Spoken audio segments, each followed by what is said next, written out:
Nagsagawa ng social media awareness ang mga tauhan ng Regional Police Community Affairs and Development Unit 12 sa mga mag-aaral ng Technical Vocational Livelihood o TVL ng Coronadal Comprehensive High School sa Barangay Zone 4, Coronadal City, South Cotabato.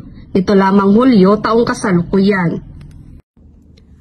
Pinangunahan ni Police Corporal Fernan Archie Palabrica at Patrolwoman Emelo Pedroso ang nasabing awareness program sa ilalim ng pamumuno ni Police Lieutenant Colonel Demetrius E. Taipin, OIC ng RPCADO 12. Tinalakay sa mga mag-aaral ang mga dapat at hindi dapat ipopost online.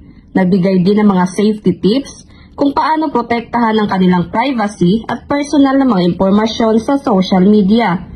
Binigyang diin din ang pagkilala sa fake news at misinformation.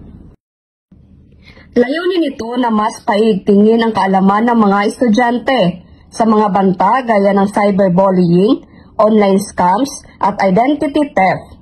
Hinihikayat din sila na maging responsable at maging maingat sa paggamit ng mga ito.